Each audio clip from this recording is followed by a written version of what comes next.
Permanent hair removal at Anos. Flat 25% off. Call 970-389919.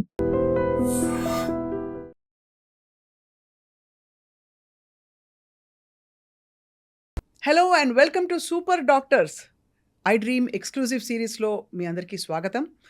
Doctors అందరూ సూపరే, కానీ super doctors అంటే ఎవరు అంటే సుదీర్ఘకాలం పాటు అది కేవలం వృత్తిగా మాత్రమే దాన్ని ట్రీట్ చేయకుండా వైద్య వృత్తిని మరో లెవెల్కి తీసుకెళ్ళాలి, సమాజానికి ఏదో విధంగా ఏదో ఒక కృషి చేయాలనే యజ్ఞంలాగా తలపెట్టిన వాళ్ళే మన సూపర్ డాక్టర్స్.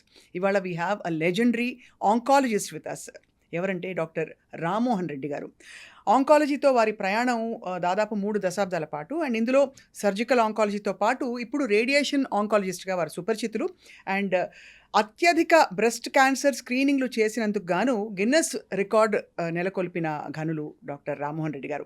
వారి ప్రయాణం క్యాన్సర్ లాంటి మహమ్మారిని జయించడం ఎలాగా, హోప్ ఉందా, మరి సంఖ్యలు పెరుగుతున్నాయి, ఏం చేయాలి, లైఫ్ స్టైల్ ఎలా మార్చుకోవాలి అన్నీ తెలుసుకుందాం. సార్ స్వాగతం, నమస్కారం. నమస్తే అమ్మా. స్వప్న గారు, సార్ మీ ఇంటర్వ్యూలో రెగ్యులర్గా చూస్తుంటాను. సార్ మీరు you have special I on health care. చాలా సంతోషం. మీలాంటి వాళ్ళ అవేర్నెస్ చాలా ముఖ్యం. Thank you. ఈ అవేర్నెస్ ఎక్కువయ్యే కొద్దీ క్యాన్సర్ ఇన్సిడెన్స్ కూడా తగ్గించగలం, ప్రివెన్షన్ని చేయగలం. అందువల్ల చాలా సంతోషం. ఈ సూపర్ డాక్టర్స్ కార్యక్రమానికి నన్ను పిలవడానికి చాలా సంతోషపడుతున్నాను. సార్ చాలా ఆశ్చర్యకరమైన విషయం ఏంటంటే మీరు నిత్యం ఒక చాలా మహమ్మారి లాంటి రోగంతో డీల్ చేస్తున్నారు. అంటే దాదాపు రోజు ఒక శత్రువుతో పోరాడినట్టే. సో మీ ప్రయాణం ఎలా ఉంది సార్? 30 సంవత్సరాల మీ లైఫ్లో ఏం నేర్చుకున్నారు మీరు? What have you learned? Journey గురించి చెప్పాలంటే, ఈ క్యాన్సర్ వైద్యం చేసేటప్పుడు యాజ్ ఎ జూనియర్ ప్రాక్టీషనర్గా మొదలుపెట్టినప్పుడు అందరి బాధలు ఓ 5%, ఒక 25% ఇంటికి తీసుకెళ్లేవాళ్ళం. మాకు కూడా దిగాలుగానే ఉండేది. యాజ్ ఐ స్టార్టెడ్ ట్రీట్ చేస్తూ ఉండగా ఎంతమందిని ఉపశమనం కలిగగలుగుతున్నాం, ఎంతమందికి క్యూర్ చేయగలుగుతున్నాం, అనవసరమైన డెత్ ఏమైనా మన చేతి మీదుగా అవుతుందా, అనవసరంగా ఎవరు మన చేతికి వచ్చిన తర్వాత, మనం చూసిన తర్వాత బ్రతికించగలిగిన వాళ్ళని కంపల్సరీగా బతికిస్తున్నామా లేదా అనే దాని మీద ఫోకస్ చేసిన తర్వాత దాదాపు 4-5 సంవత్సరాల తర్వాత అనుకోని మరణం సంభవిస్తే తప్ప బాధపడడం మానేసాం. ఓకే. ప్రతిస్పందించడం కాకుండా అసలుగా స్పందించి వైద్యం చేయడం, నయం చేయడం, వాళ్ళకి కావలసిన వసతులు కల్పించడం, వాళ్ళకు ఉన్నంతలో సంపూర్ణంగా నయం చేయడానికి అన్ని ఏర్పాట్లు చూడడంలో ఫోకస్ చేసిన తర్వాత ఆ బాధ ఇంటికి రావడం మానేసింది. విచిత్ర విషయం ఏంటంటే సార్, ఇంత వైద్య పరిశోధన కొనసాగుతూ ప్రపంచవ్యాప్తంగా ఇప్పటికీ క్యాన్సర్కి మూల కారణం ఏంటంటే, సరే జెనెటిక్స్ కొంత చెప్తాము, కొంత లైఫ్ స్టైల్ అంటాను తప్ప ఎందువల్ల దాని మూలం ఏమిటి అని ఒక్క బ్రెస్ట్ క్యాన్సర్, ఒక హెచ్పివి లాంటి సర్వైకల్ క్యాన్సర్ తాలూకు తప్ప ఎందుకు కనుక్కోలేకపోయాను సార్ ఇంతవరకు? కనుక్కోగలిగితే అంత చక్కగా సరైన కారణం, లైక్ పోలియో అనుకోండి, పోలియో వైరస్ వల్ల వచ్చింది, దానికి వ్యాక్సినేషన్ వేసిన నిర్మూలించేసేయగలిగాం. స్మాల్ పాక్స్, చికెన్ పాక్స్, ఇట్లాంటివన్నీ కూడా కరెక్ట్గా ఒకే కారణం ఉంటే దాన్ని సంపూర్ణంగా నయం చేయడం చాలా సులభం. క్యాన్సర్ బై డెఫినేషన్, క్యాన్సర్ గురించి నిర్వచనంలోనే ఏముందంటే, క్యాన్సర్ ఒక వ్యాధి కాదు, ఒక వ్యాధుల సమూహం. ఒక వయసులో రాదు. కడుపులో ఉన్న గర్భస్థ శిశువు దగ్గర నుంచి కాటికి కాళ్ళు చాపిన పెద్దవారి వరకు ఎవరికైనా రావచ్చు. అండ్ అన్ని టిష్యూస్, 3 రకాల టిష్యూస్ ఉంటాయి బాడీలో. ఎపిథీలియల్ టిష్యూ అని, ఎండోథీలియల్ టిష్యూ అని, కనెక్టివ్ టిష్యూ అని. వాటిలోంచి సబ్ డివిజన్స్, రకరకాల టిష్యూస్ ఉంటాయి. ఏ టిష్యూలో నుంచి అయినా రావచ్చు. రైట్. ఏ ఏజ్ అయినా రావచ్చు, ఏ టిష్యూ అయినా రావచ్చు, అండ్ ఏ శరీర భాగంలో అయినా రావచ్చు. రైట్. శరీరానికి సంపూర్ణంగా కప్పిపెట్టిన స్కిన్ మీద కూడా చాలా ఎక్కువ. అదృష్టవశాత్తు మనం ఇండియాలో ఉన్నాం కనుక స్కిన్ క్యాన్సర్స్ మనకు తక్కువ. మెలనిన్ ఎక్కువ ఉంటుంది కాబట్టి మన స్కిన్లో. అవును. మిగతా ఈ తెల్లవాళ్ళు నివసించే ప్రాంతాల్లో అంతా skin cancer has become one of the very common cancers. So మనకు అది లేదు. సో ఈ క్యాన్సర్ అనేది ఒక దగ్గర డిఫైన్ చేయలేం కాబట్టి, ఒక ప్రాంతంలోనే వస్తుంది అని చెప్పలేం కాబట్టి, ఒక టిష్యూ అనే చెప్పలేం కాబట్టి, ఒక సిమ్టమ్ ఉంటే క్యాన్సర్ అని చెప్పరాదు. కానీ సో ఒక గ్రూప్ ఆఫ్ సిమ్టమ్స్ గురించి చెప్పాలి, రకరకాల జాగ్రత్తల గురించి చెప్పాలి. అప్పుడే ఈ క్యాన్సర్ కావచ్చు అని కనీస అనుమానంతో వైద్యుడి వరకు ఈ అనుమానపడ్డ వాళ్ళు వెళ్ళగలుగుతారు. ఆ తర్వాత డయాగ్నోసిస్ ఈజీ ఉంటుంది. దాదాపు ఈ ఈ ఒక్క పార్ట్ చక్కగా మనం చేయగలిగితే దాదాపు ఇప్పుడు వచ్చే క్యాన్సర్స్ని 125% తేగలం, 75% ప్రివెంట్ చేయగలం. అది ఇది చాలా పెద్దది. అంటే ఈరోజు ఉన్న పరిస్థితుల్లో భారతదేశంలో ప్రతి సంవత్సరం దాదాపు 15 లక్షల కేసులు డయాగ్నోస్ అవుతున్నాయి ప్రతి సంవత్సరం. కొత్త కేసులు బాబోయ్. అంటే రోజుకి 4,000 కేసులు అవుతున్నాయి. 9,30,000 మంది చనిపోతున్నారు ప్రతి సంవత్సరం. అంటే ప్రతిరోజు 2,500 మంది చనిపోతున్నారు క్యాన్సర్ బారిన పడి 2,500 మంది చనిపోతున్నారు. కేవలం ఒక్క భారతదేశంలోనే మన దేశం వరకే. మన దేశంలో ఒక చిన్న మంచిగా చెప్పుకోదగిన విషయం ఏంటంటే దాదాపు 18% పాపులేషన్ ఇండియాలో ఉంటే వరల్డ్ పాపులేషన్లో 10% క్యాన్సర్లు ఇండియాలో ఉన్నాయి. సో 18% ఉండాలి. సో మనం ఉన్న జాగ్రత్తలు కావచ్చు, మన ఆహారపు అలవాట్లు కావచ్చు, మనకు ఉన్న అంతో ఇంతో ఉన్న వైద్య పరికరాలు కావచ్చు, వైద్యుల గొప్పతనం కావచ్చు, గవర్నమెంట్స్ చేసే యాక్టివిటీస్ కావచ్చు, వాళ్ళు ప్రొవైడ్ చేసే స్కీమ్స్ కావచ్చు, వీటన్నిటి మూలంగాను దాదాపు ఉండవలసిన దానికంటే 8% తక్కువ ఉందని నేను అనుకుంటాను. చాలా పెద్ద వరం అయితే మన ఐ వుడ్ సే మన వైద్య విధానాలు, మన మూలాలు అన్నిటికంటే మన పునాదులు చాలా గట్టిగా ఉంటాయంటారు కదా సార్. సార్, ఏ క్యాన్సర్ ఎక్కువగా మనకి కనిపిస్తుంది భారతదేశంలో? ఇప్పుడు సర్వైకల్ అండ్ బ్రెస్ట్ క్యాన్సర్ మహిళల్లో ఎక్కువగా ప్రబలుతోంది అంటున్నాము. ఇది ఇప్పటికి కూడా అదే వాస్తవా, లేకపోతే ఇంకేమన్నా కొత్త క్యాన్సర్లు పుట్టుకొచ్చాయా? క్యాన్సర్లు కొత్తగా పుట్టుకురావడం ఏం కాదు, అంతకుముందు డయాగ్నోజ్ కానివి కూడా డయాగ్నోజ్ అవుతున్నాయి, నెంబర్ 1. ఇంకొకటి ఫీమేల్లో తీసుకుంటే అంతకుముందు సర్వైకల్ క్యాన్సరే ప్రిడామినెంట్గా ఉండేది. ఇప్పుడు బ్రెస్ట్ క్యాన్సర్ కూడా ఆ లెవెల్కి వెళుతోంది. ముఖ్యంగా మన ఆహారపు అలవాట్లు మారడం కావచ్చు, సెడెంటరీ లైఫ్ స్టైల్కి రావడం వల్ల కావచ్చు, and high volume of refined sugars తీసుకోవడం కావచ్చు, ఇట్లాంటి వాటితోని వెస్ట్రన్ పాపులేషన్తో సమానంగా మన పాపులేషన్లో కూడా కోలాన్ క్యాన్సర్లు, బ్రెస్ట్ క్యాన్సర్లు రైజ్ అవుతున్నాయి. ఇప్పుడు క్యాన్సర్ ఉంది అనడానికి మామూలుగా మీరు 3 నెలల్లో బాగా బరువు తగ్గారా, ఇంకేదైనా సిమ్టమ్స్ ఉన్నాయా, బాగా అలసట ఫీల్ అవుతున్నారా, ఇలా జనరల్గా కొన్ని చెప్పుకుని తెలుసు సార్. మామూలుగా అసలు ఒక యాన్యువల్ స్క్రీనింగ్ కాకుండా మనకి నిర్ధారించుకోవడానికి మన వెల్నెస్ ఏమేమి ఉంటాయి సార్ సిమ్టమ్స్? మా శరీరంలో ఎక్కడైనా అన్నీ నొప్పి ఉండాలని, అన్నీ ఇబ్బంది పెట్టాలని లేదు. ఇబ్బంది ఉన్నది కానీ, ఇబ్బంది లేనిది కానీ, అసాధారణంగా ఏదైనా అనిపిస్తే వెంటనే చెక్ చేసుకోవడం చాలా ముఖ్యం. శరీరంలో ఎక్కడైనా ఒక గట్టితనం కానీ, గడ్డ కానీ అనిపిస్తే వెంటనే చెక్ చేయించుకోవాలి. అది సాధారణమైనదే కావచ్చు, అసాధారణమైనది నిర్ణయం చేసుకోవాలి కదా, దానికోసం డాక్టర్ని సంప్రదించాలి. తర్వాత ఎక్కడైనా శరీర భాగాల్లో ఏదైనా దెబ్బ తగిలితేనో, లేకపోతే ఏదైనా ఇన్ఫెక్ట్ అయితేనో చిన్న అల్సర్ రావడం అనేది సహజం. అలాంటి అల్సర్స్ 2 నుంచి 3 వారాలలో మారిపోతాయి. మానిపోకుండా మన శరీరమే దాన్ని నయం చేస్తుంది. మానిపోకుండా లాంగర్ పీరియడ్స్ ఉన్నాయి, 6 వారాలు, నెలలు అయిపోతున్నాయి, అలాగే ఉంది. అది ఏంటి అని ఒక చిన్న బయాప్సీ తీసుకొని చూడాలి కనుక డాక్టర్ని సంప్రదించాలి. దగ్గు, అందరికీ గొంతు రాపులు, దగ్గులు కామన్, సహజంగా వస్తూ ఉంటాయి, పోతూ ఉంటాయి. వారం కాకపోతే 2 వారాలు కాకపోతే 3 వారాల్లో పోతాయి. 6 వారాలు అంతకంటే ప్రొలాంగ్డ్గా దగ్గు ఉండడం, చేంజ్ ఆఫ్ వాయిస్ ఉండడం, స్వరంలో మార్పు ఉండడం, ఇట్లాంటి వాటిలో ఉన్నప్పుడు తప్పనిసరిగా చెక్ చేయించుకోవాలి. ఆ తర్వాత ఎక్కడైనా ఎనీ డిశ్చార్జ్ అంటాం, స్రావం ఎక్కడి నుంచి అయినా ఏదైనా కారుతున్నట్టుగా అనిపిస్తే, సాధారణమైన ప్రదేశాలలో లైక్ మెన్సువల్ ఫ్లో లాంటివి సాధారణమైన ప్రదేశాలలో కూడా అసాధారణమైన టైంలో వస్తాయి, రైట్. తర్వాత ఎక్కడైనా అట్లా డిశ్చార్జ్ అవుతుందంటే వెంటనే ఎందువల్ల అవుతుందో చూసుకోవాలి, అదొకటి. తర్వాత 40 సంవత్సరాల తర్వాత కొత్తగా డిస్పెప్సీ అలాంటివి, ఆహారం తినడానికి పొట్ట ఉబ్బరంగా ఉంది, తినలేకున్నాను, ఆకలి సరిగా లేదు, మార్పులు ఉన్నాయి అనుకున్నా. అండ్ ఇంకొకటి మోషన్ పోయేటప్పుడు చేంజెస్ రావడం, మోషన్లో బ్లడ్ పడడం, మూత్రంలో బ్లడ్ పడడం, మూత్రం పోవడానికి అబ్స్ట్రక్షన్ రావడం, తర్వాత దగ్గినప్పుడు ఎప్పుడైనా హిమాప్టైసిస్ అంటాం, ఉమ్మిలో రక్తం ఉండడం, ఇలాంటివి ఉన్నప్పుడు జాగ్రత్తగా చూసుకోవాలి. ఇవన్నీ ఉన్నప్పుడు డాక్టర్ గారిని సంప్రదించితే అది తప్పనిసరిగా రూల్ అవుట్ చేయబడుతుంది, రైట్.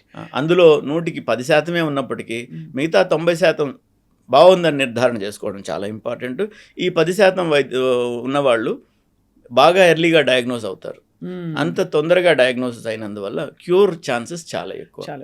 క్యాన్సర్ వచ్చిన వాళ్ళలో మన దేశంలో ఇప్పుడు బాగా అయ్యే వాళ్ళు ఎంతమంది ఉన్నారంటే బాగా అయిందని ఎప్పుడు అంటామంటే 5 సంవత్సరాల కంటే ఎక్కువ వైద్యం తర్వాత బాగుంటే వారు క్యాన్సర్ నయమైంది అని చెప్తాం. వాళ్ళని క్యాన్సర్ సర్వైవర్స్గా తీసుకుంటాం. అవును. మనకు జబ్బును బట్టి, జబ్బు ఉన్న ప్రాంతాన్ని బట్టి, జబ్బు ఉన్న స్టేజ్ని బట్టి ఈ సర్వైవర్స్ 30-80% ఉన్నారు. ఈ 80% ఉండడం అనేది కొన్ని జబ్బుల మూలంగాను, బాగా నయమయ్యే రకమైన జబ్బుల మూలంగాను, బాగా ఎర్లీగా డయాగ్నోస్ అవ్వడం వలన ఈ 30%కి వచ్చేవాళ్ళు కొన్ని క్రిటికల్ ఏరియాస్లో ఉండడం ఒకటి, తర్వాత బాగా ముదిరిన తర్వాత చూసుకోవడం ఒకటి. సో నయమయ్యే శాతము 30-80% వేరియేషన్ అవుతుంది. ముందుగా చూసుకుంటే 80% నయమైతే, లేటుగా చూసుకుంటే 20-30% నయమవుతుంది.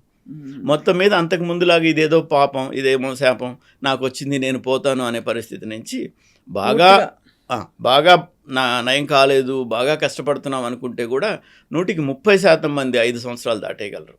అందుకని వైద్యం చేసుకోవడం ఇంపార్టెంట్. సార్, మీరు క్యాన్సర్ చిత్రపటాన్ని ముఖ్యంగా జంట నగరాలకు సంబంధించి వైద్యంలో మార్పులు తీసుకురావడం అండ్ అందరికీ అందుబాటులో తీసుకురావడం, చాలా అడ్వాన్స్ టెక్నాలజీలో మీది కీలకమైన హస్తం ఉంది సార్. సో ఇప్పుడు అడ్వాన్స్మెంట్స్ ఎలా ఉన్నాయి sir in terms of radiation కావచ్చు, మీరు సర్జరీలు కూడా చేస్తున్నారు కాబట్టి సర్జికల్ ఆంకాలజీలో కానీ, కీమోథెరపీలో కానీ? లక్కీలీ అమ్మ, నేను ఈ ట్రాన్స్ఫార్మింగ్ సినారియో టైంలో నేను కరెక్ట్గా హైదరాబాద్లో ఉన్నాను. నా అదృష్టంగా భావిస్తాను దాన్ని. ఈ హైదరాబాద్లో 97లో నేను ప్రాక్టీస్ స్టార్ట్ చేసేటప్పుడు government hospital, MNJ cancer institute అంటారు, అక్కడ 2 క్యాన్సర్ మిషన్స్ ఉండేవి, కోబాల్ట్ మిషన్స్ అంటారు. అండ్ ఇంకొకటి బీబీ క్యాన్సర్ హాస్పిటల్ అని ఒక హాస్పిటల్లో ఉండేది, మెడ్విన్ అని ఒక హాస్పిటల్ ఉండేది, అందులో ఒకటి ఉండేది, సిడిఆర్ వాళ్ళది ఒక క్యాన్సర్ సెంటర్ ఉండేది. ఈ 4 సెంటర్లో 4 సెంటర్లు మాత్రమే ఉన్నాయి 2 స్టేట్స్కి కలిపి. అప్పుడు కామన్ ఆంధ్రప్రదేశ్. అంటే ఊర్లో ఎవరికైనా క్యాన్సర్ వచ్చినా, ఎవరికి ఎక్కడ వచ్చినా హైదరాబాద్కి రాకపోతే వైద్యం కాదు. వైద్యమే లేదన్నప్పుడు డయాగ్నోస్ చేయడం కూడా మానేస్తున్నారు ఊర్లలో. ఆ పరిస్థితుల్లో నేను క్యాన్సర్ స్పెషలిస్ట్గా జాయిన్ అయ్యి ప్రాక్టీస్ స్టార్ట్ చేశాను. తర్వాత మొట్టమొదటి లీనియర్ యాక్సలరేటర్ 2000 సంవత్సరంలో, కాస్త ఒక 6 నెలలు అటు ఇటుగా ఉండొచ్చు, మొదటి మిషన్ వచ్చింది. ఈరోజు దాదాపు 60 పైచిలకు అత్యున్నత ప్రమాణాలు కలిగిన లేటెస్ట్ క్యాన్సర్ మిషన్స్ హైదరాబాద్లో ఉన్నాయి. మేము కన్విన్స్ చేయగలిగాం మేనేజ్మెంట్స్ని, అండ్ గవర్నమెంట్స్ కూడా అనుకూలంగా ప్రవర్తించాయి. అండ్ కొన్ని స్కీమ్స్ లైక్ ఆరోగ్యశ్రీ లాంటివి కానీ, ఈ హెల్త్ కేర్ స్కీమ్స్ అన్నీ అట్టడుగు వర్గాలకు కూడా ఆర్థిక వస్తుని కొంతవరకు ఇస్తుంటే, కొంతవరకు హాస్పిటల్ ఆర్థిక బర్డన్ని కొంత షేర్ చేసుకోవడం మూలంగా వాళ్ళు వైద్యానికి అందుబాటులోకి వచ్చారు. ఈ స్కీమ్స్లో ఏంటంటే వాళ్ళు ట్రీట్మెంట్కి వచ్చిన తర్వాత ఇంటికి వెళ్ళే ఛార్జీలు కూడా వీళ్ళు ఇస్తారు, గవర్నమెంట్ మూలంగా హాస్పిటల్స్ వాళ్ళు చెల్లిస్తారు. సో ఇలాగ చేయడం వల్ల ఒక ఫాలోఅప్కి వస్తే వాళ్ళకి పోయే ఖర్చులు కూడా ఇస్తారు. ఈ విధంగా ఉండడం వల్ల ఈ క్యాన్సర్ కేర్ ప్రొవైడర్స్ ప్రైవేట్ సెగ్మెంట్లో కూడా విపరీతంగా వచ్చి ఈరోజు మనం క్యాన్సర్ కేర్కి దాదాపు ఒక హబ్గా తయారయ్యాం. అంతకుముందు బొంబాయిలో కాస్త బాగా ఉండేది, అండ్ చెన్నైలో కాస్త ఉండేది, మిగతా చోట్లంతా నామమాత్రంగా ఉండేది. ఈరోజు ఒక రకంగా చెప్పాలంటే బొంబాయికిను హైదరాబాద్, చెన్నైకి ధీటుగా కొన్ని ఏరియాస్లో వాటిని దాటుకుని మరీ ముందుకెళ్ళిపోయాం.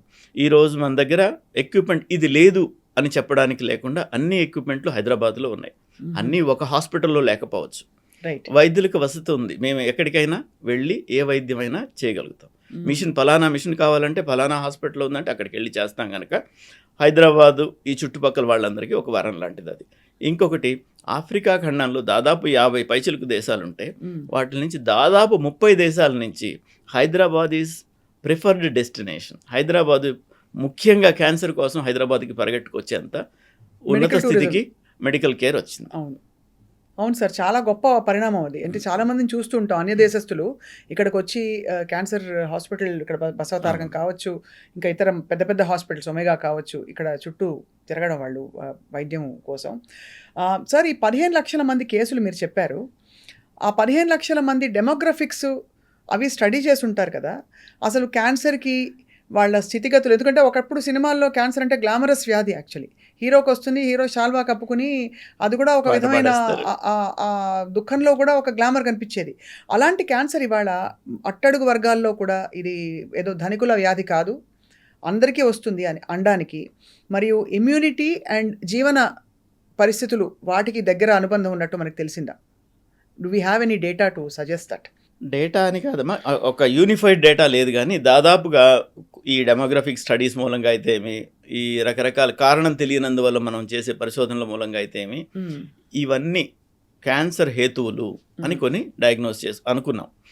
వాటిల్లో ముఖ్యమైనది టొబాకో. దాదాపు 35% జబ్బులు క్యాన్సర్లు ముఖ్యంగా టోటలీ టొబాకో మూలంగా. ఈ పొగాకుని ఏ విధంగా వాడినా ప్రమాదమే. రైట్. ఈ పొగాకు వాడకపోవడం, అధికంగా ఆల్కహాల్ తీసుకోకపోవడం, ఇవి రెండు చాలా ముఖ్యమైనవి. ఇవి మనం డబ్బిచ్చి జబ్బును కొన్నట్టు. కరెక్ట్. అవును సార్, డబ్బిచ్చి కొనకండి. సో మనకు అట్టడుగు వర్గాల్లో కనిపించే క్యాన్సర్స్ ఎక్కువ మరి పొగాకు రిలేటెడ్ లేదు ఆల్కహాల్ రిలేటెడ్ అని చెప్పచ్చా? ఎందుకంటే మీరు షుగరీ ఫుడ్స్, లైఫ్ స్టైల్ ఇవన్నీ కొంచెం అర్బన్ సెంట్రిక్ ఫినామినా. బట్ రూరల్లో మనకు అంత ఈ మోడర్న్ ఎక్కువ కార్బోహైడ్రేట్స్, షుగర్స్ తినడం లాంటి ఫినామినా ఉండకపోవచ్చు, కష్టపడి పనిచేస్తారు. అయినా రూరల్ స్టేటాలో కూడా మనం క్యాన్సర్ చూస్తున్నాం. ఈ డైకాటమీ ఎలా సార్? దీని మూలంగా ఏంటంటే చెప్పాల్సింది, ఈ వైవిధ్యం ఎందువల్ల ఉంది అంటే, ధనిక వర్గానికి వచ్చే క్యాన్సర్లు విడిగా ఉంటే పూర్ పీపుల్కి వచ్చే వ్యాధులు విడిగా ఉన్నాయి. ఓకే. అప్పుడు వాళ్ళకి అంతకు ముందంతా ఇండియాలో మొత్తం మీద ఇన్ఫెక్షియస్ డిసీజెస్, అంటువ్యాధులు, వీటితోనే ప్రాణాపాయం ఉండేది. ఆ స్టేజ్ దాటేసాం. అవన్నీ నయం చేస్తున్నాం. ప్రపంచానికే వైద్యాన్ని అందించే స్టేజ్కి మనం వచ్చాం. ప్రపంచం మొత్తానికి వ్యాక్సిన్లు సప్లై చేసే స్టేజ్కి మనం వచ్చాం. అవన్నీ తగ్గినందువల్ల ఏమైందంటే మిగతావి cardiac problems, cancer related problems ఎక్కువగా కనిపిస్తున్నాయి. అదొకటి. అండ్ ఏజ్ రిలేటెడ్ ప్రాబ్లం అని కూడా ఒక రకంగా చెప్పవచ్చు. అంటే ఏజ్ పెరిగే కొద్దీ క్యాన్సర్ ఇన్సిడెన్స్ పెరుగుతూనే ఉంటుంది. పెరుగుతూనే ఉంటుంది. అంచేత పుట్టినప్పుడు 9% మందికి నిర్ధారణ అయిపోయినట్టే క్యాన్సర్ వస్తుందని. పుట్టిన ప్రతి 100 మందిలో 9 మందికి క్యాన్సర్ వస్తుంది with age in their life time. ఏదో ఒక స్టేజ్లో 100కి 9 మందికి వస్తుంది. మనకి ఈ రోజు ఉన్న ఇన్సిడెన్స్ల ప్రకారం 9% తక్కువేం కాదు, మనకున్న పాపులేషన్కి చాలా ఎక్కువ వస్తుంది. సో మీరు ఆహారం గురించి మనం మాట్లాడుకున్నాం. సో వాళ్ళకు ఉండే జబ్బులు వేరే, వీళ్ళకు ఉండే జబ్బులు వేరే. ఆహారం చేసుకోవాలి. ఎక్సర్సైజ్, వాళ్ళు బై డిఫాల్ట్ ఎక్సర్సైజ్ చేస్తారు, బావిలో నీళ్లు చేస్తారు, పొలం పనులు చేసుకుంటారు, అన్నీ చేసుకుంటారు. సో దానికి రిలేటెడ్ వాళ్ళకి రావు. వాళ్ళ ఆహార పదార్థాల్లో సరిపోయేంత రోయేజ్ అంటే డైటరీ ఫైబర్ ఉంటుంది. డైటరీ ఫైబర్ ఉంటుంది కనుక కోలానిక్ క్యాన్సర్స్ వాళ్ళకు ఉండవు. బ్రెస్ట్ క్యాన్సర్స్ తక్కువ, శ్రమపడి పని చేసుకుంటారు కనుక బ్రెస్ట్ క్యాన్సర్స్ తక్కువ. అన్హైజీనిక్గా ఉండడం ఇట్లాంటి మూలంగా సర్వైకల్ క్యాన్సర్స్ కొంచెం ఎక్కువ. అది టొబాకో యూజ్ చేయడం వల్ల టొబాకో రిలేటెడ్ క్యాన్సర్స్ ఎక్కువ. లంగ్ ఓరల్ క్యాన్సర్స్ ఎక్కువ. అయితే అది అంటే క్యాన్సర్ మొత్తం మీద క్యాన్సర్ ఇన్సిడెన్స్ మార్పు లేదు కానీ వ్యాధుల డిస్ట్రిబ్యూషన్ మారుతుంది. ఓకే. కానీ స్టేట్ మీరు చెప్పినట్టు సార్ వచ్చిన వాళ్ళకి డబ్బులు ఇచ్చి కూడా పంపించడం అన్నది ఒక నాన్ కమ్యూనికబుల్ డిసీజ్కి ఇలాగా ఇన్వెస్ట్ చేయడం గొప్ప విషయమే. ఎందుకంటే కమ్యూనికబుల్ డిసీజెస్ అందరికీ వచ్చేస్తుంది, వాళ్ళ తలకాయ నొప్పి స్టేట్ కని ఆలోచించడం వేరు. కానీ దీన్ని ఇంత ముందుకు తీసుకెళ్ళడంలో మీలాంటి వాళ్ళు ముందుండడం సార్ చాలా మేలు చేసింది. ఈ విషయంలో ఒక డాక్టర్, ఒక ముఖ్యమంత్రి అయితే మనసు 10 నిమిషాలు దాని మీద పెడితే ఎంత సాధించవచ్చు అనే దానికి రాజశేఖర్ రెడ్డి గారు మహోన్నతమైన వ్యక్తి. వారు ఎగ్జాంపుల్ అమ్మా. వారు గనక ఈ ప్రాజెక్ట్ చేసి ఉండకపోతే రాజీవ్ ఆరోగ్యశ్రీ అనే ప్రాజెక్ట్ చేశారు. ఈరోజు ఆ ప్రాజెక్ట్ని వరల్డ్ వైడ్ స్టడీ చేస్తున్నారు. నేషనల్ వైడ్ కూడా కొంచెం రూపాంతరం చెందించి మోడీ గారు కూడా మంచి యాక్టివిటీ తీసుకుని ఎక్కువ మనీని అలొకేట్ చేస్తూ క్యాన్సర్ నిర్మూలించాలని వారు కూడా కంకణం కట్టుకున్నారు. అండ్ దేశాల నుంచి ఈ ప్రాజెక్ట్ స్టడీ చేసేందుకు ఎంతోమంది వచ్చి వెళ్తున్నారు. In some form or the other వెళ్తున్నారు. ఇంకొక ముఖ్యమైన విషయం ఏంటంటే గవర్నమెంట్ ₹1 ఖర్చు చేస్తే లెక్కల ప్రకారం ఎంత ఉందో నాకు తెలియదు కానీ నా ఉద్దేశం 25 పైసలు ఎండ్ యూజర్కి చేరుతుంది. This is one project. ఇందులో 95 పైసలు చివరి ఎవరు వాడుకుంటారో వాళ్ళకి చేరుతుంది. 5 పైసలు మాత్రమే ఈ దారి ఖర్చులు అవుతుంది. ఎవరు ఎక్కడ ఒక్క పైసా ఇది చేయడానికి లేదు. అనెథికల్గా చేయడానికి కానీ మోసం చేయడానికి కానీ అవకాశాలు బాగా అరుదు.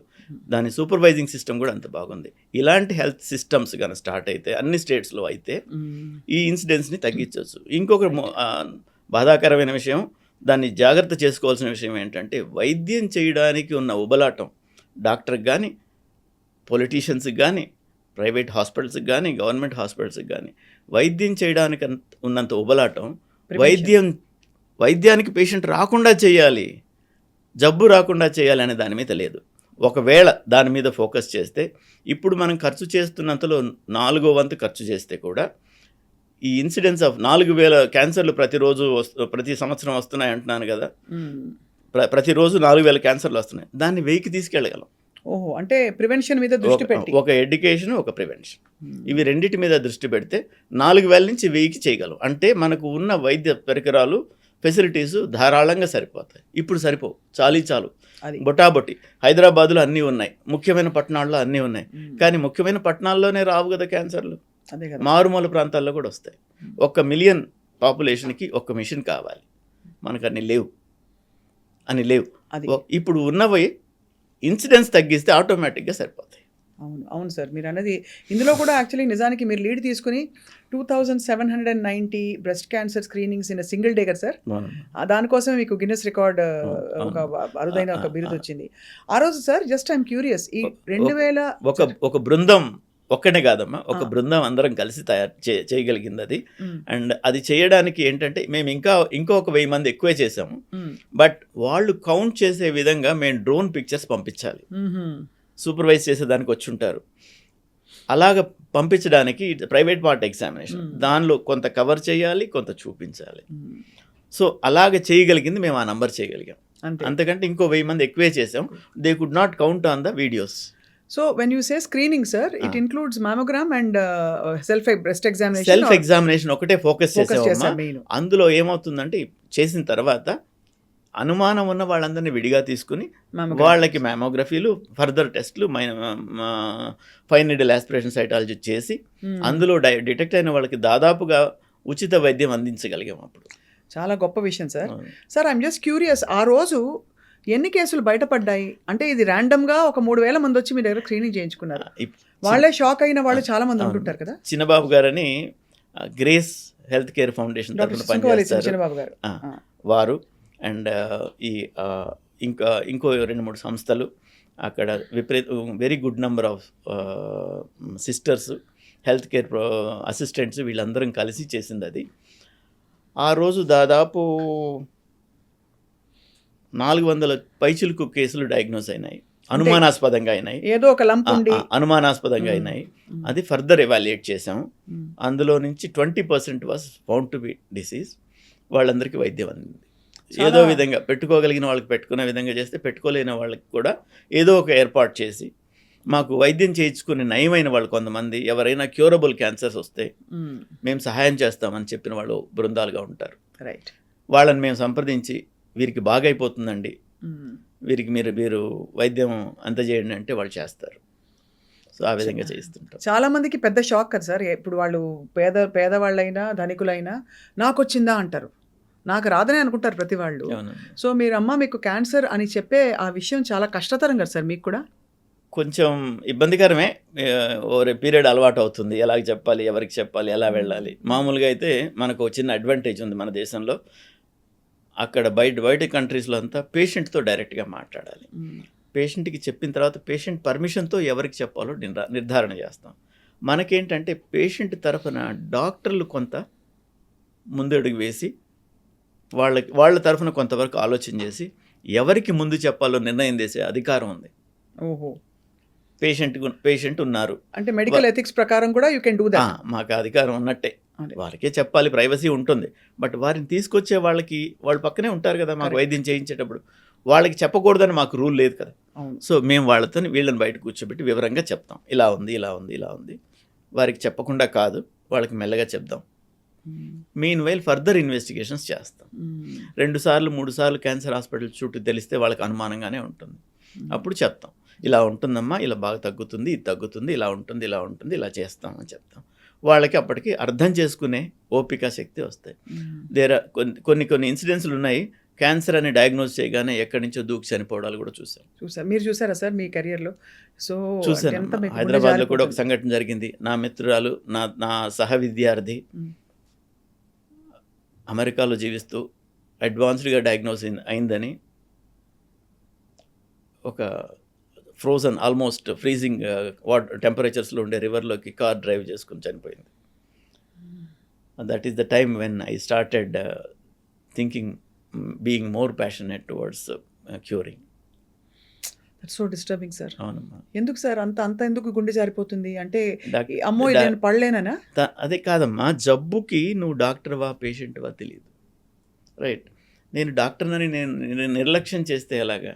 బాడీ మాట్లాడుతుంది, బాడీ చెప్తుంది ఇబ్బంది ఉంది, ఇక్కడ నొప్పిగా ఉంది, ఇక్కడ గడ్డగా ఉంది, ఇక్కడ తేడాగా ఉంది అని చెప్పినప్పుడు మనం దాని మాట విని ఎందుకుంది, నాకెందుకుంది, ఎలా ఉంది అని ఏంటని సంప్రదించాలి. నేను డాక్టర్నే అనుకుంటే నువ్వు డాక్టర్ అయితే దానికేం తెలుసు, డాక్టర్ అయితే దానికేంటి, కాకపోతే దానికేంటి. సో ఆవిడ నిర్లక్ష్యం చేశారా సార్ కొంత సిమ్టమ్స్ అనే అనుకోవాలమ్మా. ఆ కాలంలో నాకు టచ్లో లేరు వారు. నేను విన్నదాన్ని బట్టి అడ్వాన్స్డ్ డయాగ్నోసిస్ అయినందువల్ల ఇంకా ఎలాగో ఇలాగే ఉంటుంది కదా అనుకున్నారు. అండ్ మనకులాగా ఒక రకమైన మానసికమైన సహాయం కానీ ఒకళ్ళ మీద ఒకళ్ళు డిపెండ్ అయ్యి ఆధారపడేందుకు కానీ ఇక్కడ అవకాశం అక్కడ బయట కంట్రీస్లో ఉండదు. వారు వారి భర్త లేకపోతే వాళ్ళ పిల్లలు, అంతకుమించి వాళ్ళకి ఏ విధమైన సహాయం అందదు. భారం కాకూడదని కూడా చాలా మంది ఇలాంటి అన్నీ ఉంటాయి కదమ్మా. ఇప్పుడు దుశ్చర్యలకి. ఒకళ్ళుగా ఆలోచన చేసినప్పుడు ఇప్పుడు ఒక కిలో బరువు తీసుకోండి, చేతిలో పట్టుకోండి, కిలో బరువే సహాయం, దానికి ఏం అక్కర్లేదు. సాయంత్రం దాకా పట్టుకుంటే తెలుస్తుంది, అదే ఒక టన్ అవుతుంది. సో వాళ్ళు ఒక్కళ్ళే ఉన్నప్పుడు ఇలాంటి జబ్బు గురించి వాళ్ళు అలా ఆలోచన చేస్తారు, చాలా ప్రచండ వేగంతో దాన్ని పెద్ద చేసేసుకుంటారు, విపరీతమైన ఎక్కువగా ఊహించేసుకుంటారు. అందులో ముఖ్యంగా డాక్టర్ కనుక ఏముంటాయి ఎలా ఉంటాయని తెలుసు కాబట్టి వాటిని అన్నీ మ్యాగ్నిఫై చేస్తారు. ఇప్పుడు మనకు మనం వైద్యం చేసే మందుల్లో వాంతులు నరికొట్టేదానికి మందు ఉంటుంది, దాని మీద సైడ్ ఎఫెక్ట్లలో వాంతి రావడం కూడా రాసి ఉంటుంది. అది రైట్. సో సైడ్ ఎఫెక్ట్స్ ఎప్పుడో ఏదో వచ్చేదాని గురించి ముందుగా తీసుకోవడం కరెక్ట్ కాదు. మీరు అన్నీ చెప్తూనే ఉంటారు, ప్రివెంట్ అవ్వాలి, చూపించుకోవాలి, అన్నీ చెప్తూనే ఉంటారు, మీడియాలో మేము చెప్తుంటాము. అయినా ఇంకా స్టేజ్ 4 వచ్చేవాళ్ళు కామన్గా ఉన్నారు, స్టేజ్ 3 వచ్చేవాళ్ళు కామన్గా ఉన్నారు. 97తో పోల్చుకుంటే 1997తో పోల్చుకుంటే ఇప్పుడు స్టేజ్ 4లు 3లు బాగా తగ్గాయి. అంతకుముందు ఎవరైనా ఎక్కడైనా బయట ప్రయాణంలోనో ఎక్కడో దగ్గర ఎవరైనా తారసపడి నమస్కారం డాక్టర్ గారు అంటే వాళ్ళు ఏం చెప్తారో వార్త అని భయపడేవాళ్ళు. ఏ 6 నెలలకో 3 నెలలకో చనిపోయారు, వచ్చి తిడతాడా, ఏమంటాడు, ఏమైందో వాళ్ళ పేషెంట్కి, ఇలాంటివి ఉండేది. ఇప్పుడు అలా కాదు, సర్వైవర్స్ చాలా ఎక్కువ ఉన్నారు. నేను చెప్పాను ఇందాక మీకు ఇన్సిడెంట్స్ అప్పుడు చెప్పాను, 4,000 ప్రతి సంవత్సరం డయాగ్నోజ్ అయితే 2,500 మంది చనిపోతున్నారంటే 1,500 మంది బతికుంటున్నారు, 1,500 మంది లాంగ్ పీరియడ్ ఉంటున్నారు. వాళ్ళందరూ కూడా ఫర్ ఎగ్జాంపుల్ నా దగ్గర ఉన్న పేషెంట్స్లోనే తీసుకుంటే పసి బిడ్డలతో వచ్చి ఈ బిడ్డలు ఎలాగా అనుకున్న వాళ్ళందరూ వాళ్ళకి పెళ్ళిళ్ళు అయ్యేంత వరకు జీవించారు, ఇంకా కూడా జీవిస్తున్నారు. కొంతమంది ఆ తర్వాత చనిపోయినప్పటికీ వాళ్ళ ఫ్యామిలీకి వాళ్ళు చేయాల్సిన పనులన్నీ సంపూర్ణంగా చేసుకుని పోతున్నారు. ఇందులో మేము ఉన్నందుకు మేము సంతోషపడతాం. ఖచ్చితంగా సార్, డెత్ ఇస్ ఇన్ఎవిటబుల్. మనం అంటే వ్యాధి వచ్చినా రాకపోయినా ఏదో టైంలో వెళ్ళిపోవాలి. కానీ మీరు అన్నట్టు బాధ్యతలు సంపూర్ణంగా మనం వచ్చిన పర్పస్ నెరవేరిన తర్వాత అకాల మరణానికి దూరం చేయగలిగితే అంతకంటే అదొక విజయమే ఒక విధంగా చూసుకుంటే. సార్ మీరు అత్యంత ఘనతగా చెప్పుకునే ఒక కేసు మాతో పంచుకోండి సార్. ఎలా అయితే ఇప్పుడు మీరు మీ మిత్రులను చెప్పారు, ఆయన జీవించే ఉన్నారు కనుక ఆయన పేరు చెప్పనండి. పర్లేదు సార్, దగ్గర మిత్రుడు, విషయం చెప్పండి అంతే. దగ్గర మిత్రుడు, ఒక పేరున్న ఒక వైద్య హాస్పిటల్కి వెళ్ళారు. వారు రొటీన్ స్క్రీనింగ్ చేయించుకున్నారు. దాదాపు తాటికాయ ప్రమాణంలో పొట్టలో ఒక గడ్డ ఉంది. డాక్టర్ గారు అక్కడ చూశారు, స్క్రీనింగ్ చేశారు, రివ్యూ ఆఫ్టర్ 6 months అని రాసి పంపించారు. ఈ రివ్యూ ఆఫ్టర్ 6 months ఎవరు వస్తుందంటే అండి, హెల్త్ స్క్రీనింగ్లని పెట్టిన వాళ్ళందరూ ఏం చేస్తున్నారంటే దాని మీద మానసికంగా ఫోకస్ లేకపోవడం వల్ల దాన్ని వివరంగా పట్టించుకోవట్లేదు. అదేదో ఒక ఇన్కమ్ సోర్స్ లాగా చూస్తున్నారు. నువ్వు చేసావు, అన్ని ఇన్వెస్టిగేషన్స్ చేసావు, అయిన తర్వాత you should read it properly. తాటికాయ ఎంత గడ్డ ఉంటే 8 ఇంచులు, తాటికాయ అంటే 7 నుంచి 8 ఇంచుల సైజు ఉన్న గడ్డ పొట్టలో ఉంటే ఫాలో అప్కి రమ్మని రాశారు అదే హాస్పిటల్లో. ఎందువల్ల అంటే ఒక వయసైన జూనియర్ డాక్టర్ని పెడతారు. వయసైన జూనియర్ డాక్టర్ నోట్ చేసుకోండి అమ్మా. ఎంబీబీఎస్ డాక్టర్లలో పోస్ట్ గ్రాడ్యుయేషన్కి వెళ్ళిపోయే వాళ్ళని చాలామంది ఉంటాం. అవును, కొంతమంది అక్కడ ఆగిపోతాం. వాళ్ళల్లో సీనియర్స్ని చూసుకుని వీళ్ళు బాగా చూస్తారు అనే ఉద్దేశంతో హాస్పిటల్ నియమిస్తుంది. వాళ్ళు బాగా చూడకపోవచ్చు, వాళ్ళు చదువుకున్న వదిలేసిన దగ్గర ఆగిపోయి ఉండొచ్చు. వాళ్ళు చదువుకుని వదిలేసిన దగ్గర ఆగిపోయి ఉంటే ఈరోజు వచ్చిన టెక్నాలజీ కానీ శాస్త్ర పరిణామం కానీ వాళ్ళకి తెలియదు. అది చూసి బయటకు పొమ్మనంటే ఆయనకు తెలియదు, సంపూర్ణంగా తెలియదు. ఈయన ఏంటి అంత పెద్ద హాస్పిటల్ చూసిందని ఈయన వచ్చేసాడు. మనం అనుకోగానే ఉంటాం కదా. నేను తెలిసినప్పటికీ మామూలుగా ఆయన నన్ను డ్యూటీ డాక్టర్ అనుకున్నాడో ఏమనుకున్నాడో తెలీదు. ఏదో రోజు మాట వరుసకి రిపోర్ట్స్ చూపించారు. రిపోర్ట్స్ చూసి ఇది ఇలా ఉందండి, తాటికాయ ప్రమాణంలో గడ్డ ఉంది మీకు, అది ఏంటని తప్పనిసరిగా చూసుకోవాలంటే అంత పెద్ద హాస్పిటల్ వాళ్ళు చూశారు, అంత పెద్ద హాస్పిటల్లో చెయ్యంది నువ్వు చెప్తావా నాకు? So he did not believe. నేను చెప్పింది నమ్మకమే లేదు. దాని తర్వాత కాదండి, అక్కడ పేరున్న డాక్టర్లు వాళ్ళు ఉన్నారు, వీళ్ళు ఉన్నారని 3-4 పేర్లు ఆ హాస్పిటల్ వాళ్ళకి చెప్పి వాళ్ళని వెళ్ళి కలవండి, వాళ్ళని కలిస్తే మీకు న్యాయం జరుగుతుందని చెప్పాను. వెళ్ళి కలిశారు. వెంటనే ఆపరేషన్ చేయాలని చెప్పారు డాక్టర్ గారు. ఆపరేషన్ చేసే పరిస్థితి లేదు నాకు తెలుసు. ఉన్న ఇన్వెస్టిగేషన్స్ వాళ్ళు చేసినవే నా దగ్గర ఉన్నాయి, నాకు ఒక కాపీ ఉన్నందువల్ల. లేదు. ఎందుకు లేదు సార్? అంటే మరీ పెద్దగా ఉందనా గడ్డ? అది సుపీరియర్ మీసెంట్రిక్ ఆర్టరీ అని ఒక చాలా పెద్ద ఆర్టరీ అమ్మ, ఇంటెస్టైన్స్కి సప్లై చేస్తుంది. ఓ, అది ఇన్వాల్వ్ అయ్యి ఉంది. దాని చుట్టూ ఉంది. ఆ తాటికాయ మధ్యలో ఆ రక్తనాళం వెళుతుంది. సో ఇది తీసేస్తే అది కూడా అది కట్ చేయాలి. తీసేస్తే అది కూడా పోయేదానికి ఫెసిలిటీస్ పెట్టుకుని చేయొచ్చు. అది బైపాస్ చేసుకుని లైక్ వాస్కులర్ గ్రాఫ్ట్కి రెడీ చేసుకుని ఈ వాస్కులర్ గ్రాఫ్ట్ వేస్తూ ఇది చేయొచ్చు అనేది ఉంది. అలా చేస్తున్నారేమో అనుకున్నాను వాళ్ళు చేద్దామంటే. ఆపరేట్ చేసేస్తారు. అది బయటే తెలుస్తున్నది, లోపలికి వెళ్ళిన తర్వాత ఇలా ఉందని వార్త. అక్కడి నుంచి ఎవరో బంధుమిత్రులు చేస్తే వాళ్ళు నాకు ఫోన్ చేశారు. ఎలాగో ఆపరేషన్ చేశారు కనుక నీడిల్ బయాప్సీ కంటే ఓపెన్ బయాప్సీ చాలా వివరాలు తెలుపుతుంది, పెద్ద బయాప్సీ తీసుకొని పంపించండి అని చెప్పాను. పెద్ద బయాప్సీ తీసి పంపించారు. ఇది దాన్ని న్యూరో ఎండోక్రైన్ ట్యూమర్ అంటారమ్మా. న్యూరో ఎండోక్రైన్ ట్యూమర్ అని తెలిసింది. ఆ న్యూరో ఎండోక్రైన్ ట్యూమర్కి అంత సైజులో ఉన్నప్పుడు ఆపరేషన్ చేయలేని పరిస్థితుల్లో ఆల్టర్నేట్గా ఏం చేయొచ్చు అని చూస్తే కొంచెం కీమోథెరపీ ఇవ్వడం వల్ల ప్రయోజనం ఉంటుందని తెలిసింది. 17-18 సంవత్సరాల కిందట అప్పుడు కీమోథెరపీ కూడా మేమే ఇచ్చేవాళ్ళం. నేను రేడియేషన్ ఆంకాలజిస్ట్ని బేసిక్గా, బట్ మా ట్రైనింగ్ మెడికల్ ఆంకాలజీలో కూడా అయినందువల్ల ఇప్పుడు డివిజన్ వచ్చింది. సో నేనే కీమోథెరపీ ఇచ్చాను. కీమోథెరపీ ఒక 6 సైకిల్స్ ఇచ్చిన తర్వాత 3 భాగాలు తగ్గింది, ఒక భాగం ఉంది. అప్పుడు మరలా ఆపరేషన్ చేసి దానికి అదే హాస్పిటల్కి వెళ్ళి ఆపరేషన్ చేయించుకున్నారు.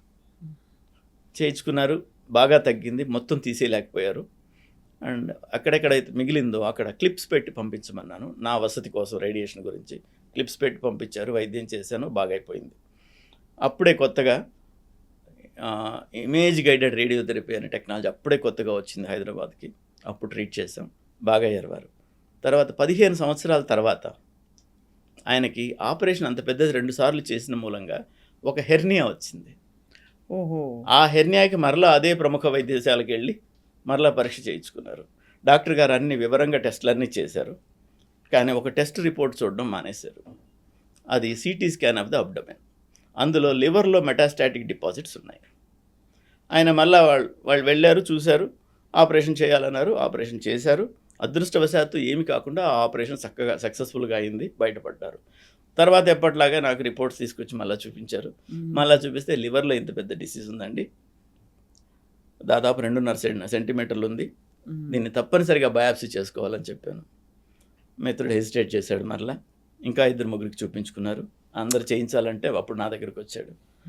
మరలా బయాప్సీ చేసాం. It was found to be metastatic deposit in the లివర్లో. అప్పుడే కొత్తగా సైబర్ నైఫ్ అనే చికిత్సా విధానం వచ్చింది ఇక్కడికి. అప్పుడు సైబర్ నైఫ్ ద్వారా ట్రీట్మెంట్ చేసాం. ట్రీట్మెంట్ చేస్తే సంపూర్ణంగా తగ్గింది. 5 సంవత్సరాలు గడిచిపోయాయి. 5 సంవత్సరాలు గడిచిన తర్వాత ఇప్పుడు మరలా లివర్లో వచ్చింది. రైట్. అప్పుడు ఆయనకి చిన్న పిల్లలు ఇప్పుడు సెటిల్ అయిపోయారు. పిల్లలు యుఎస్లో ఉంటున్నారు, బాగా చదువుకున్నారు, మంచి ఉద్యోగాలు చేసుకుంటున్నారు. ఆయన కూడా 60+ వచ్చారు. రైట్. ఆ తర్వాత మరలా వచ్చింది. మరలా ఇంకో చికిత్సా విధానం వచ్చింది. చికిత్సా విధానం వచ్చింది. దాన్ని లుటీషియం థెరపీ అంటాం. రేడియో యాక్టివ్ న్యూక్లియైడ్స్ ఇస్తాం. అదేంటంటే అక్కడ కాన్సన్ట్రేట్ అయ్యి మైక్రోమీటర్స్ డిస్టెన్స్ వరకు రేడియేషన్ ఎమిట్ చేసి అక్కడున్న సెల్స్ని చంపుతుంది. డిఫ్యూజ్ డిసీజ్ లివర్లో ఉంటే కూడా ఇప్పుడు మరలా నయమైంది, మూడోసారి మరలా బాగున్నారు, 18 సంవత్సరాలు దాటింది, నడుస్తున్నారు. చాలా పెద్ద విజయం సార్. అంటే కొత్త కొత్త ఆధునిక వైద్య విధానాలతో దీంట్లో మనం ముఖ్యంగా నేర్చుకోవాల్సింది ఏంటంటే చాలా జబ్బులకి సంపూర్ణమైన వైద్యం లేనప్పటికీ మేము వైద్యం చేస్తాం. తగ్గదు కదా ఎందుకు చేస్తున్నామని అడిగేవాళ్ళు మాకు కామన్. తగ్గదు, రేపు వచ్చే మందుతో తగ్గొచ్చు, రేపు వచ్చే వైద్య విధానంతో తగ్గొచ్చు, రేపటిదాకా నేను తీసుకెళ్ళాలి. ప్రయత్నమే అక్కడ పరమావధి. అదమ్మా. అది చాలా గొప్పగా ఉంది sir. It's such a fulfilling journey మీకు. సార్ మీ విజన్ ఏంటి సార్? మీరు ఒక సూపర్ డాక్టర్గా ఇవాళ ఇన్ని విషయాలు మాతో పంచుకుంటున్నారు. సో నేను ముఖ్యంగా ఏం చెప్తానంటే అమ్మా, ప్రివెన్షన్ ఎంకరేజ్ చేయడం చాలా ముఖ్యం అమ్మా. అవును. నేను నా ఈ అనుభవాలతో వివిధ దేశాలలో నేను వైద్యం చేసిన అన్ని చోట్ల నాకు ఇన్విటేషన్స్ వస్తున్న మూలంగా I'm working on their health care schemes. Because మనం ఆఫ్రికా దేశంలో చాలా ఆఫ్రికా ఖండంలో చాలా దేశాలలో మనం 1980లో ఎలా ఉన్నాం, 85లో ఎలా ఉన్నాం, అలా ఉన్న వాళ్ళు ఉన్నారు. అవును సార్. రైట్. ఇంకా కరెంట్ లేదు, ఇంకా లాస్ట్ ఎండ్ చివరి విలేజ్కి బస్సులు లేవు, 20 కిలోమీటర్లు 30 కిలోమీటర్లు వస్తే తప్ప మెయిన్ రోడ్డు కనపడదు. ఇలాంటి దూరాలలో ఉన్నాయి. వాళ్ళంతగా వాళ్ళ జర్నీ స్టార్ట్ చేసి కంప్లీట్ చేసుకోవాలంటే వాళ్ళకి 50 ఏళ్ళు పట్టొచ్చు. మనం ఇన్వాల్వ్ అయితే 5 నుంచి 10 ఏళ్లలో చేయగలుగుతాం. అది ఎంకరేజ్ చేస్తున్నాను, నా వల్ల అయితే చేస్తానమ్మా. సో ప్రపంచం అంతా వసుధైక కుటుంబం. ఇవన్నీ మనం గీసుకున్న గీతలు గోడలే. మనకు ఇంకా మనం చేయాల్సినవి ఉన్నాయి, బట్ గవర్నమెంట్లు యాక్టివ్గా పార్టిసిపేట్ చేస్తున్నాయి కనుక మన గోల్స్ మనం త్వరలోనే రీచ్ అవుతామని నేను అనుకుంటున్నాను. చివరిగా సార్, పసరు వైద్యాలు ఇవన్నీ ఇంకా నమ్మకాలు కంటిన్యూ అవుతున్నాయి. క్యాన్సర్ వస్తే ఆకు వైద్యం చేస్తే పోతుంది రాచపుండుకి అని కానీ, సరే ఇంకా ఇతర థెరపీలు, ఆక్సిజన్ థెరపీ, ఓజోన్ థెరపీ, రకరకాల ఆల్టర్నేటివ్ వచ్చేసాయి sir. What is your opinion about that? అమ్మా, టోటల్గా నేను కొట్టేయలేను, కానీ నేను దాని గురించి కామెంట్ చేసేంత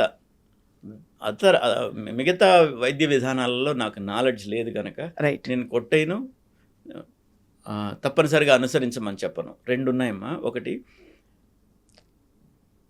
రకరకాల వైద్య విధానం. ఇప్పుడు అల్లోపతి అంటాం మా వైద్య విధానాన్ని. అల్లోపతి అంటే ఏంటో తెలుసమ్మా? The other problem. అంటే ఇది వైద్యం అన్నట్టే లేనే లేదు. దాని మీనింగ్ తీసుకుంటే ది అదర్ ప్రాబ్లం. వేలికి ఇన్ఫెక్షన్ వచ్చింది అనుకోండి, ఆ ఇన్ఫెక్షన్ ఎక్కువైతే చనిపోతారు. యాంటీబయాటిక్స్ లేని రోజుల్లో ఆ వేలు తీసేసేవాళ్ళు. అదర్ ప్రాబ్లం నిలబడిపోయినట్టే కదా. వేలికి వచ్చిన వాళ్ళు ఇన్ఫెక్షన్ ఎక్కువై చనిపోయే శాతం 5% ఉంటే, వైద్యం చేయాలంటే 100% వేలు పోతుంది. అవును. So that is the reason for coining this name. అప్పుడు అన్ని వైద్య విధానాలు ఉన్నాయి, ఇప్పుడు ఉన్నాయి. అందులో నుంచి ఈ అల్లోపతి వాళ్ళు ఏం చేశారంటే, చాలా ముఖ్యంగా చాలా నోటబుల్ పాయింట్ ఇది. ఒక పసరు ఉంది, అందులో ఏది యాక్టివ్ ప్రిన్సిపల్, యాక్టివ్ ఇంగ్రీడియంట్ ఏంది, ఆ పసర్లన్నీ వీళ్ళు అనలైజ్ చేశారు. అనలైజ్ చేసినాక ఇది మాలిక్యూల్ అన్నప్పుడు ఆ మాలిక్యూల్ని ఐడెంటిఫై చేశారు. దాన్ని ట్యాబ్లెట్ గానో ఇంజెక్షన్ గానో ఎలా బాడీలోకి పంపించడం సులభం ఉంటుందో అలా చేశారు. దాన్ని 100 మందిలో పరిశోధనలాగా చేశారు. 100 మందికి ఫలానా జబ్బున వాళ్ళకి ఇది ఇచ్చారు, వాళ్ళలో ఎలా ఉంది. మిగతా అందరూ ఒప్పుకోరు కదా, మిగతా 100 మంది వైద్యం తీసుకోలేదు, వాళ్ళు ఎలా ఉన్నారు. కంపారిటివ్ స్టడీ చేసినందువల్ల ఇందులో బాగా అవుతుంది అనుకున్నప్పుడు ఇది బాగుంది, దీన్ని ఫర్దర్ ఎంత డోస్ ఇవ్వాలి, ఇలాంటివన్నీ పరీక్షలు యానిమల్స్లో వాటిలో అంతా చేసి కరెక్ట్గా అల్లోపతి వైద్యం అబ్జర్వ్ చేసుకుంటుంది. ఇలా ఎన్నో మందులు ఆయుర్వేదం నుంచి అలోపతిలో ఉన్నాయి. సో అలాగ అన్ని సిస్టమ్స్ నుంచి కూడా ఉండొచ్చు. నాకు ఆయుర్వేదం ఇక్కడ జరిగేది మనం చూస్తున్నాం కనుక కొన్ని చెప్పగలుగుతున్నాను. మిగతా అన్ని వైద్య విధానాల నుంచి అంతో ఎంతో వస్తుంది. రైట్. ఇవన్నీ తీసుకుని ఎదుగుతూ వెళ్తోంది ఇది. ఈ ఆయుర్వేదం వీటికి వచ్చేటప్పటికి ఏమవుతుందంటే, ఆయుర్వేదం గురు శిష్య పరంపర. శిష్యుడు దాని గురించి శ్రద్ధ లేకపోతే పోతుంది. అవును. ఫ్యామిలీలో వస్తుంది, కుటుంబంలో తండ్రి గారు చేశారు, నువ్వు చేసింది నేను చేయనానా అని వెళ్ళిపోయి కొడుకుంటాడు. ప్రతి వాళ్ళకి వాళ్ళు సంపూర్ణంగా నేర్పించాలని లేదు, వాళ్ళు నేర్పించినా వీళ్ళు నేర్చుకోవాలని లేదు. అలాగే అవన్నీ క్షీణించిపోతున్నాయి. మిగతా వైద్య విధానాలు క్షీణిస్తుంటే ఇవి బలపడుతున్నాయి. అండ్ ఇంకొకటి, వైద్యంలో ముఖ్యంగా ఇది వైద్య విధానం అని చెప్పాలంటే మనం కంట్రోల్డ్ స్టడీస్ చేసి నిర్ధారణ చేసి ఉండాలి. Clinical trials. ఈ నిర్ధారణని రిప్రొడ్యూసబుల్గా ఉండాలి.